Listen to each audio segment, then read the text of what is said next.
pepper chips from a Chinese takeaway, though? No. They are surprisingly good, and obviously covered in MSG, and that's probably why they're enjoyable, but they are good. I do like a Chinese now, I've got to say. And what would you get when you do get it? Let's go for your Chinese takeaway order. What do you normally get for that? Oh, chili crispy shredded beef. Correct decision. Correct. Yep. Absolute winner. I like to have a noodles and an egg fried rice. Oh, really? Something in like a black bean sauce or an oyster sauce.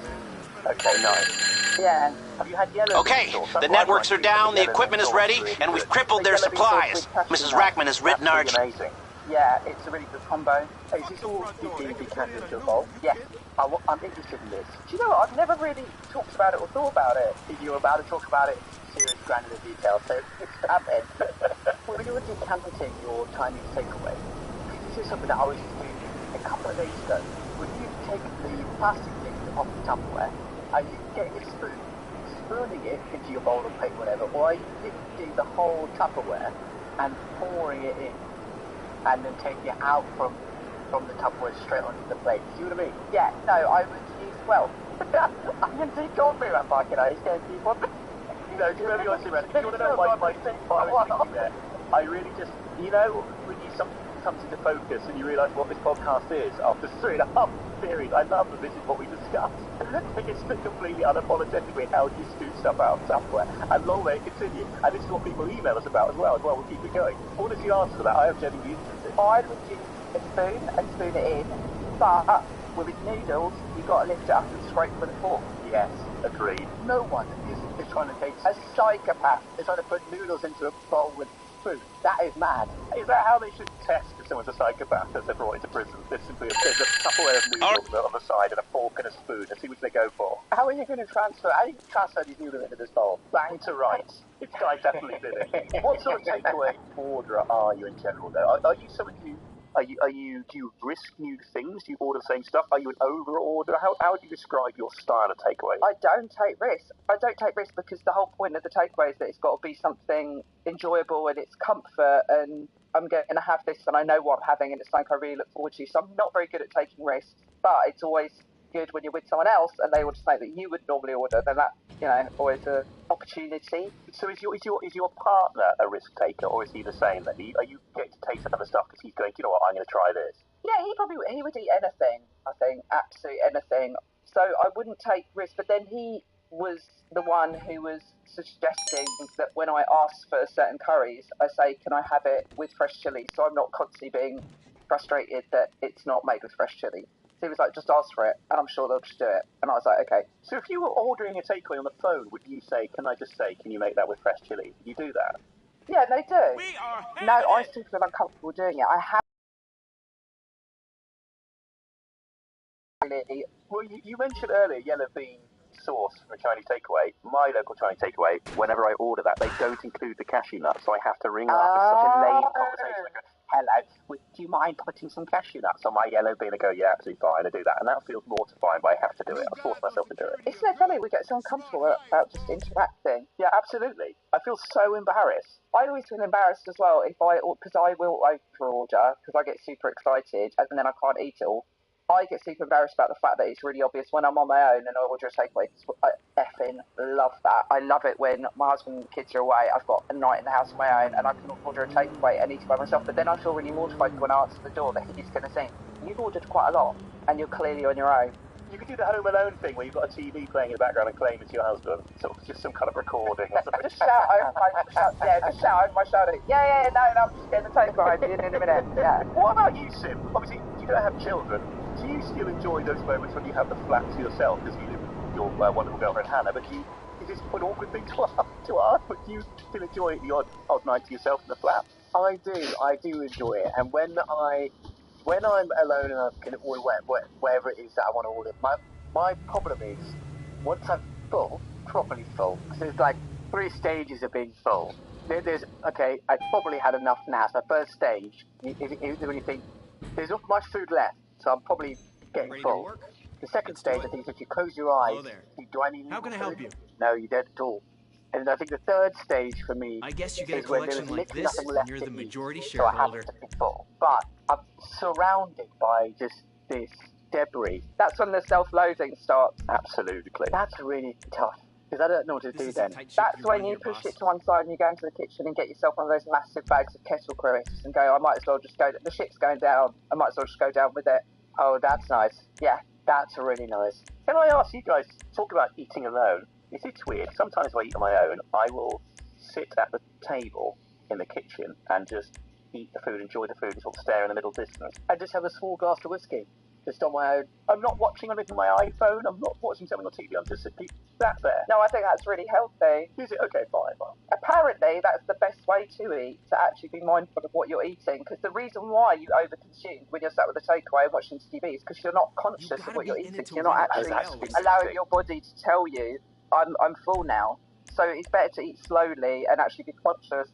So your mind hasn't caught up with the fact that you've already eaten 15 chicken balls? Yeah, I mean, I say this. Do I do it? No. Okay, no. I'm watching Real Housewives. I'm troughing my way through. Frothing. I love your kettle chips thing, because that's totally right, isn't it? Yeah. Sometimes, once you finish... Oh, couldn't eat any more. I open up a cupboard drawer, and the bottom will be some loose digestive biscuit. And I'm like, alright, might as well have that. Okay. Why that? It's like an old pack of raisins. And you're like, yeah, why am I chowing down on this now? I don't know. What is that? Is it just an emptiness we can't fill? Yeah. Wow, guys. Now, you talk about bowls. That's quite unusual. Everything said for that. Last week, we had Jake Lambert on, a very funny comedian.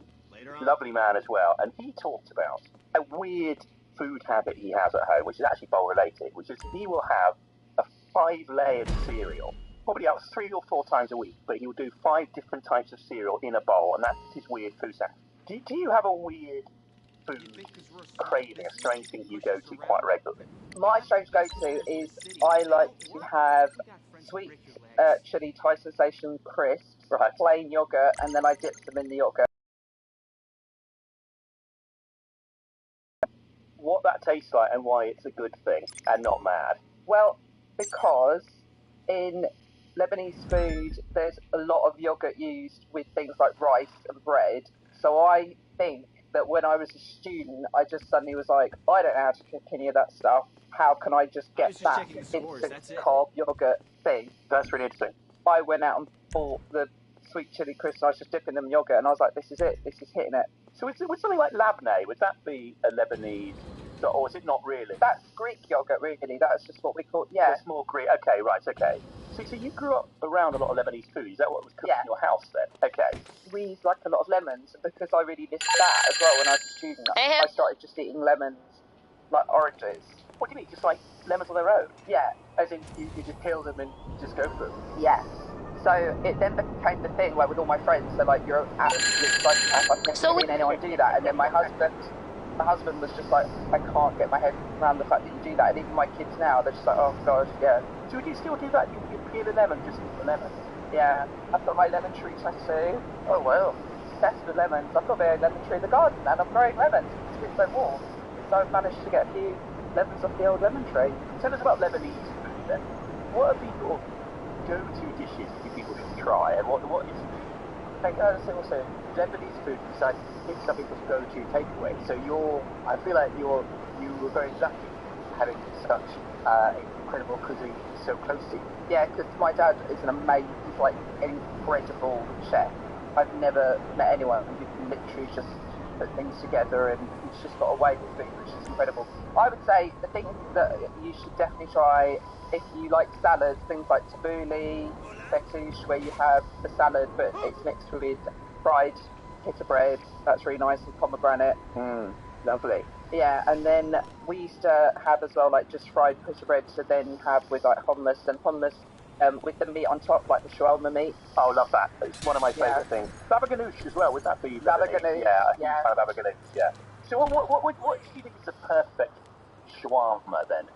If you have it, what's the Lebanese way of doing that? Because we had a chef called Hass on the show, and he was also very much into shawarma. So let's hear it from you.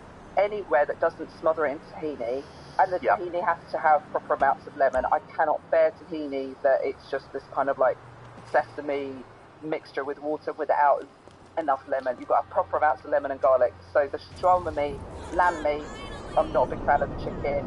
Loads of tahini and proper amounts of gherkins, onion, tomato. Yes, raw onion are you going for there? Yes, you've got to have raw onion. Yeah. Yeah, absolutely. Are you having that in pitta or are you having that in a wrap? It's like pitta, but it's a lot flatter and a lot bigger, and it's wrapped in that. And the best people who do shawarma are Palestinians and Syrians. I personally think. I've always thought the Palestinians and Syrians make the best shawarma. Do you have any sort of red flags when it comes to ordering Lebanese food? What's the one thing you think, oh, you shouldn't be doing that? If you want shawarma and stuff, you really need to go and actually buy it so you can take the sandwich. You can't really transport that stuff because all the tahini just soaks into the bread and then it just becomes soggy. With a soggy bread, it always sort of sponges up all the nice juices and the flavours. Yeah, I'm sort of okay with that. But I do find that quite often with Lebanese food and Turkish food in general, the pitta and the wrap can get quite stiff and cold. Yeah, quite quickly if you don't eat hot and fresh at the counter.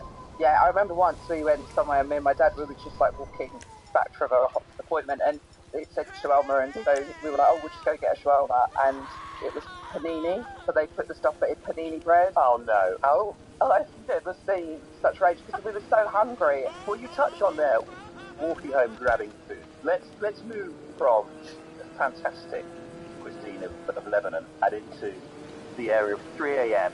drunken, guilty pleasures, okay? Yes, we're not talking highbrow cuisine here. You want to soak up the alcohol. What are you going for at 3 a.m.? What is your guilty pleasure?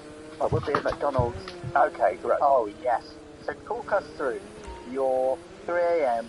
McDonald's order. Big Mac, if that's with cheese and it's double. Yeah. Large fries and a Coke Zero and curry sauce.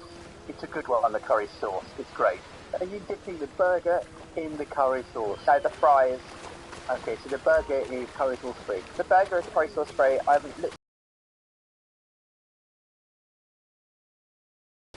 You have the burger and then the fries.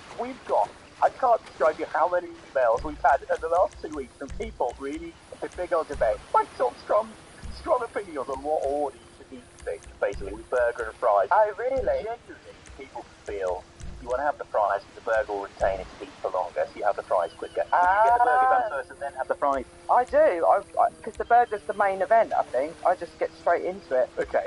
Sex before foreplay. Foreplay up. And with that, are you having the curry, the curry sauce? Or? Yeah, covered in the stuff. Just mackerel, tin mackerel everywhere. So you're not worried about having a cold fry? No, not at all. I quite like a cold chip. Okay. And are you eating this in the McDonald's? Are you stopping in McDonald's and getting one of the little tables? Maybe one of the screens so you can play a little game? No, I'm disgusting. What are you doing? I'm eating it on the tube. I'm eating it. I'm on the clock. What you want? Some wheels? Really bad. I feel ashamed. So are you eating it as you walk as well? It's coming at you. I can't do that. Did you just say you would eat on the tube? I wouldn't eat the burger on the tube, but I would eat the fries on the tube. That feels more acceptable. That feels more acceptable. So in that scenario, you will have the fries first? No, I would probably sit on the platform and eat the burger and then go on the tube. God, you are committing to it. Yeah, because the burger's the thing that I'll be really craving. I'll tell you a little bit of admin that was stressing me about eating on the tube is getting your little curry sauce dip out and balancing that on your knee. Precarious thing. That feels like quite stressful. And what's the etiquette of asking the person who sat next to you, let's say they're a stranger, to hold your little curry sauce? Would you mind holding this for like, just because otherwise it's going to be a disaster? I don't know what the rules are on that. Travelling home on your own as a woman, I think it's really, you want to start conversations with other drunks on the tube. 100%. Did you have my curry sauce? No, I'm eyes down, faces bag. It's like a horse nose bag. You know what, Corinne, as you were saying that, I was thinking, I wouldn't ask the person next to me.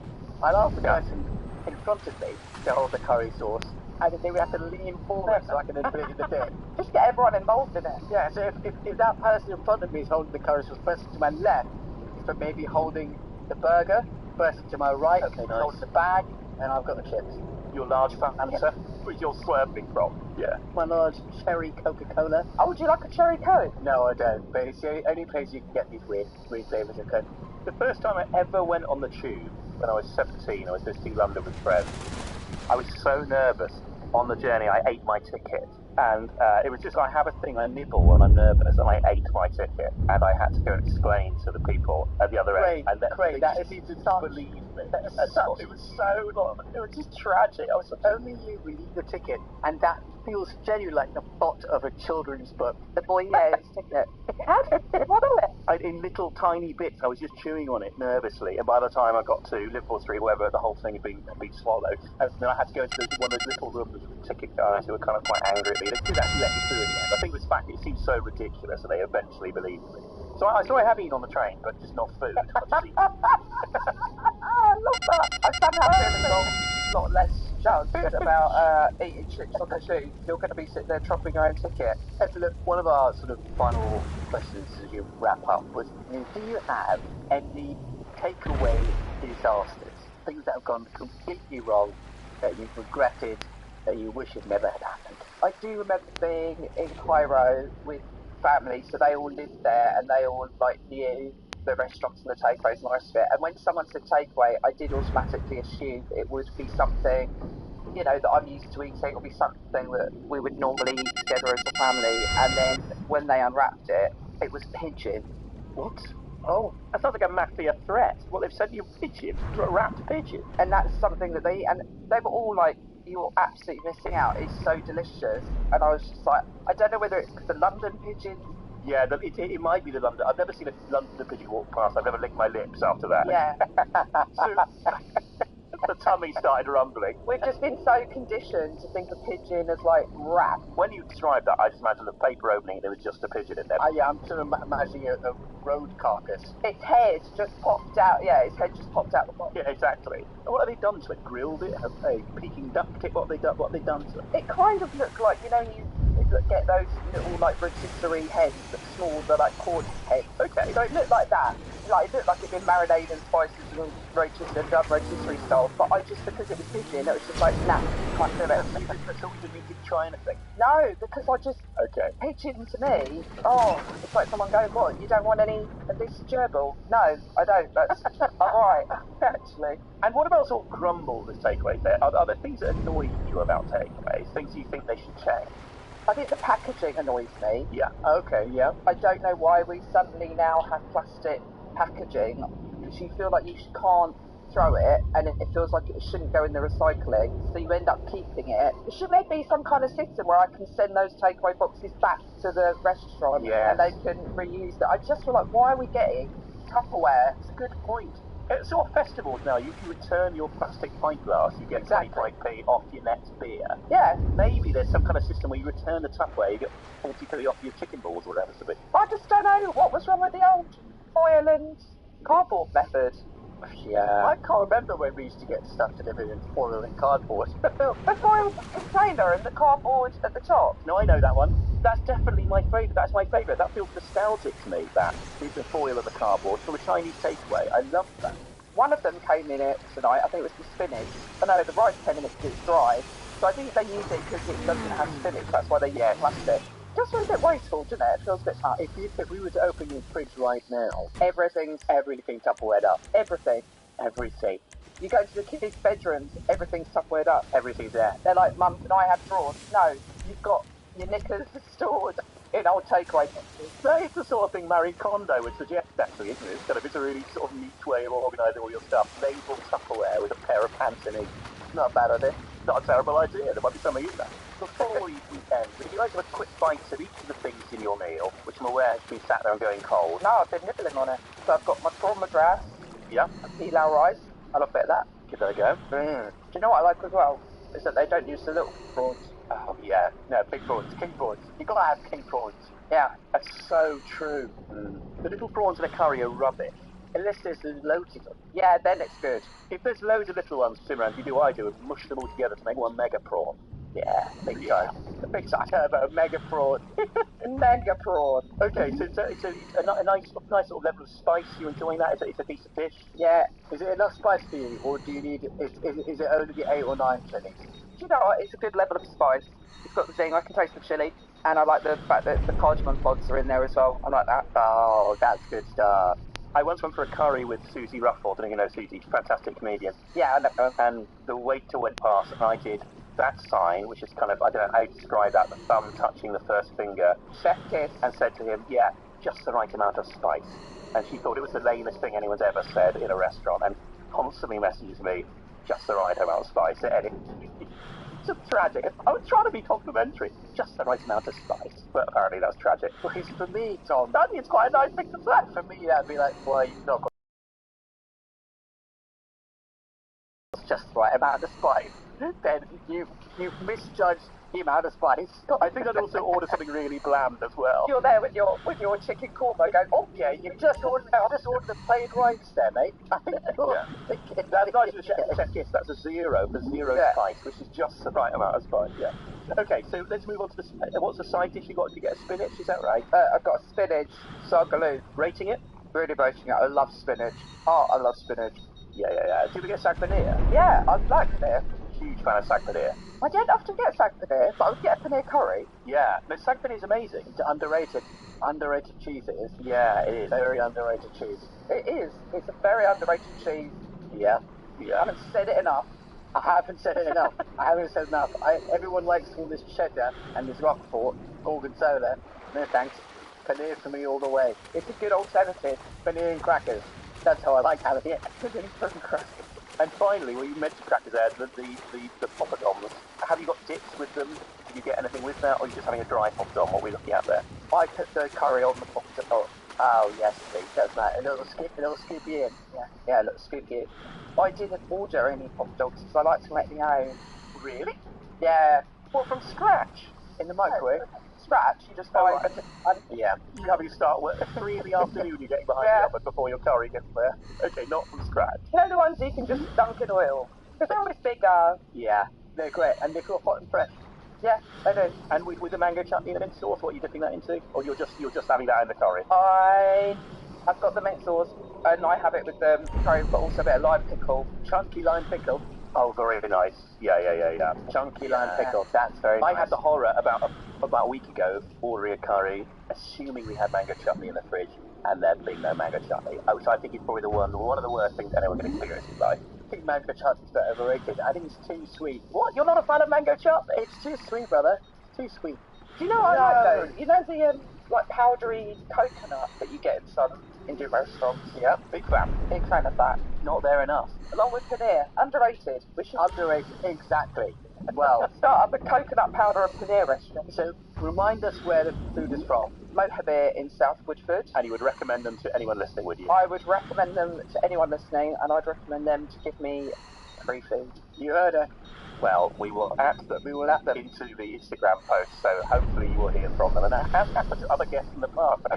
James Acaster went into his restaurant and got a free meal. After I went on James Acaster's podcast and said I like a Prosecco, I got sent a crate of Prosecco. Well, there you go. Didn't come out of my room for a week. I've always been a massive fan of Mercedes, actually. I quite like going to the Caribbean. I'm a huge fan of 4-bedroom townhouses in North London. Actually, Simran, I'm just a big fan of cash. Just cash. Just cold hard cash. Yeah, we buy all Bitcoin. You know, we're not getting any of that. We're all getting a block of paneer each. And you know what? I'd take it. Esther, thank you so much for joining us. Oh, thank you so much. A real joy chatting to you. And I'm aware that the food's gone colder and colder. You haven't eaten too much of it, so we will let you eat your curry now. But thank you so much for spending the last hour with us. And it's been a joy chatting. Thanks for having me. Thank you. Really enjoyed it. You can contact the show on Twitter at FaveTakeawayPod, Instagram on My Favorite Takeaway Podcast. You can email us with your stories of takeaway, woe, gripes, your worries on hello at myfavoritetakeawaypodcast.com. That was the fantastic Esther Manito there. What an absolute joy to talk to. Thoughts on her views with plates, Simran? You know what? I actually can't think about the plates and bowl stuff anymore. All I'm thinking about is you as a teenager eating your whole little ticket because you were so nervous on the train.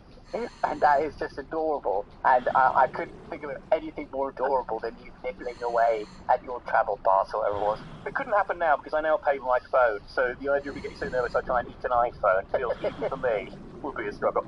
I just want to say thank you so much for listening and all the wonderful emails you send us and all the support you give the show. But it has such an impact on the show if you could leave us a review, a 5-star review, a little write-up as to why you enjoy the show. I can't say how much of an impact it would have on the show. So if you do enjoy the show and you are a regular listener, please do pop on and leave us a review. It helps spread the word and has such an impact. We will be back next week with another brilliant guest. And I am now... Well, what am I going to do? I'm going to have some food sitting around. Well, you're going to do is leave us a 5-star review, because you bloody well do that. You've not done it yourself. I can't start leaving us reviews. But if that was acceptable, then I would do that. Absolutely.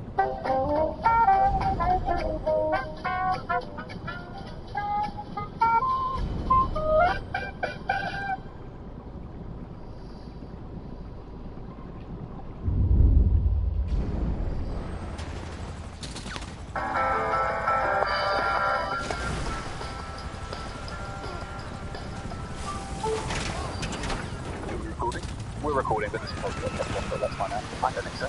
Whiteboard, if I order it in the next hour and a half, will arrive in a promise Tuesday, like my technical rehearsal. Then there'll be straight traction on the Wednesday.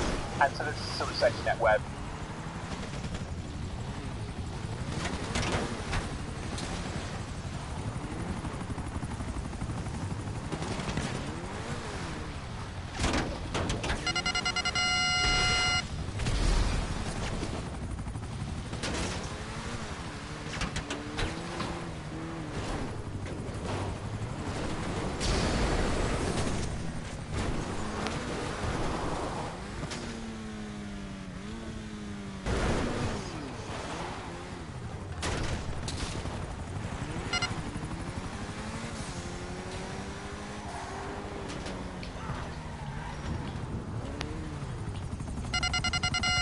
Not be necessary for the technical rehearsal and fine for the real deal on Wednesday.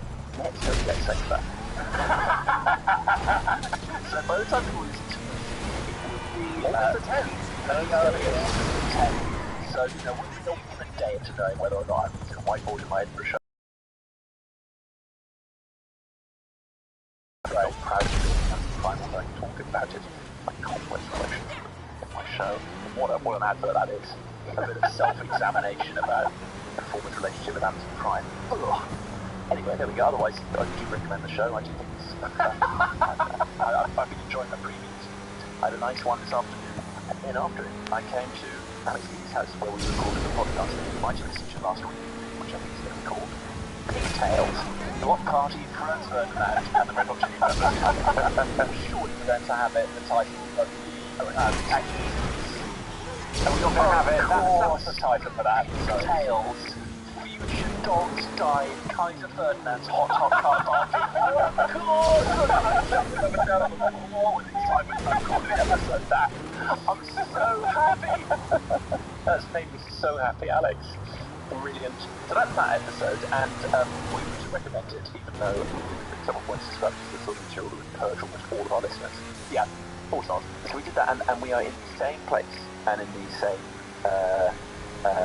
we're in the same place. We're now continuing to record another episode. It feels dirty, obviously. I don't think it feels dirty.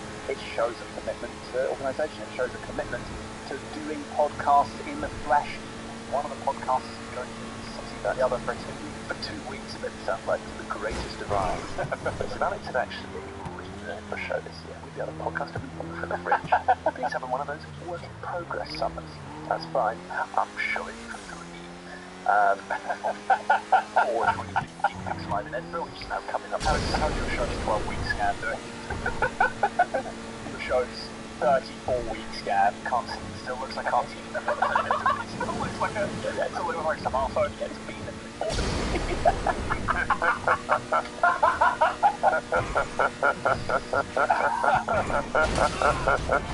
The plans are looking into some of the best amateur show treatment facilities known to man. Your ability to extend this metaphor is impressive, but once more, it's a solo venture from here on in. Right. No, you're right. It's lovely to be podcasting with you. I think it's the nature of the beast. Although, because you are coming up with work in progress, is /Geek Mix live in Edinburgh one night only on a date that you pretty easy to remember. Wednesday the 16th of August. Thank you very much. We probably plan to possibly do a podcast then, which will be recorded together in Edinburgh and the location in a new city. A little after that'll be fun. But here is Pig's Got 2 Tails, the Sunday the 30th of July pig, and the first tale has been released, and it's Future Dogs Die in Kaiser Ferdinand's hot car party. But this episode is specifically, as the title will suggest, about Bruce Springsteen.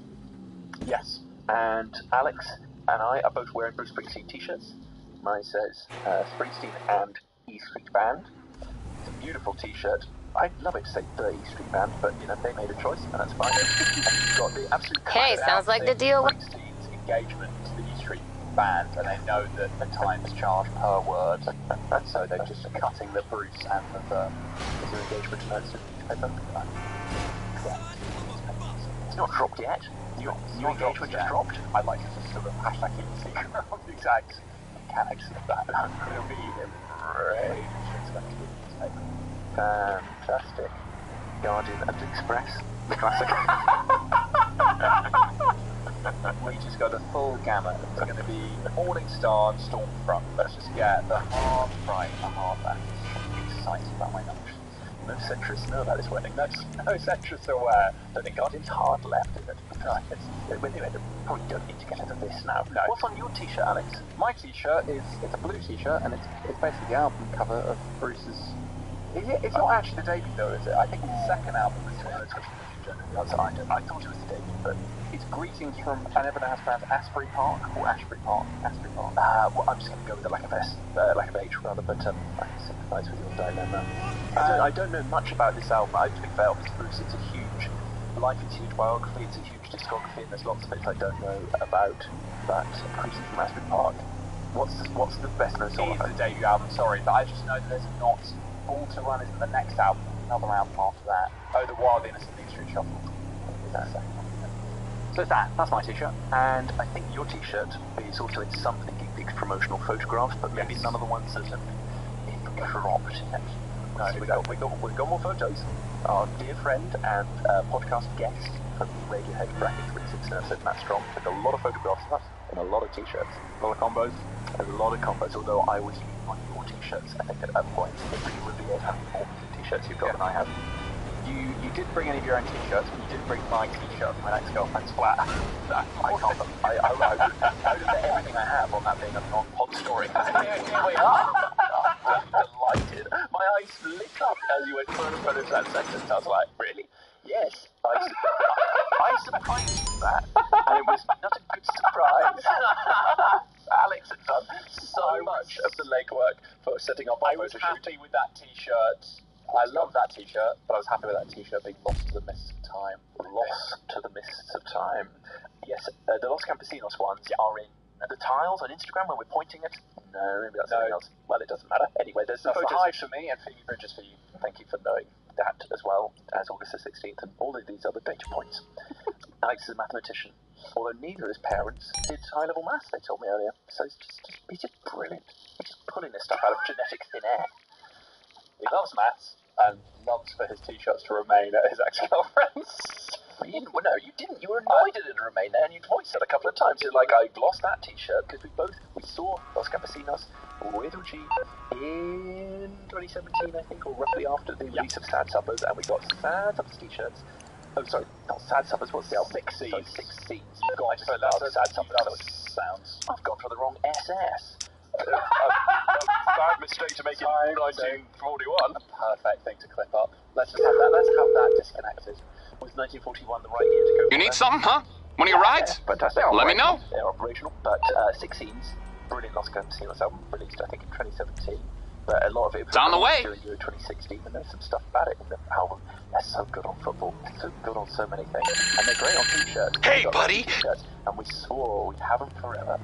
And then Alex lost one in a breakup, and I thought to atone for not having been the one who drove to Chelmsford to pick up concert barriers for our photo shoot, I would do an equivalent favour, not even favour, and go and get his t-shirt. And the person who I was getting the t-shirt from was pretty surprised. I mean, I said a warning takes of an hour. I said I could be there in an hour. I was granted entry and given a t-shirt. And then when I arrived at the photo shoot and I showed it to you, you went, "Oh wow, you bought another one." And I said, "No, I literally could not compute that you'd done what you did. So I assumed you've done this. I assumed you had engaged in another transaction in the free market, Yes. And no, you didn't think it was good for the planet, but Ivo was like, I'll see your help and raise you a hindrance. Yeah. Amazing how often they do that. I gotta stop raising hindrances. So much rather stay at naught than be lurches into -1. Yeah. Hey, look, there was some of the best intentions, and that t-shirt now. That's good. Yes, although it's good for the planet, but it's a bit bad for Los Campesinos as well. Great to buy some more merch of theirs. That's exactly why I was stressed when I was racing. You couldn't to think about money not trickling through to Gareth and Co. So that's one of the t-shirts. And now we've both got Bruce Springsteen t-shirts that are not attached to breakups. No, they're attached to a classic, purchasing them from the gig in question. Mine was purchased for me at the gig in question, and we'll get to that, but we are both huge fans of Bruce Springsteen, as many people are, and perhaps people have been drawn to this episode specifically because of their love of Springsteen. Perhaps even it's the first gig piece they've ever listened to because they're such a big fan of Springsteen and all Springsteen-related content, in which case you've waded through, and it is wading, some pretty tangential stuff at the top. But may I say, by our standards, that water's not that deep, baby. If it hasn't gone over the top of your Wellington boots, you're not wading that much, because usually people are up to their necks in block party before we even got to the subject of the episode. Have I overextended that metaphor about wading correctly? I'm literally the only person in the world unqualified to make that judgment, I think. Right. When did we... I can't go further back in our Springsteen origin than the lockdown discussions about watching Springsteen on YouTube.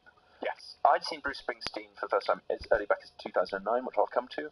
Your first live? My first live That's the one we're going to be discussing. Was what I'll be discussing in May 2023. So I'm at one Springsteen gig, which was this year. Yes. Well, it's not meant to be one upmanship, although actually I've been to two before this year, so it's two upmanship. But we had established, as I think I've mentioned on this pod before, started doing a thing in lockdown, which really, though it didn't make us think of it at the time, I've certainly thought about it a lot since, as a sort of approach to pigs, and also at pigs in a time when we were doing it cost effectively and when we were so time rich. And that could have been a great start to the podcast, although obviously not with the same visceral thrill as the gigs we've been lucky enough to attend in person. But in lockdown 1, 2020, Alex and I, and occasionally other friends, such as previous podcast guest Rhiannon Shaw, and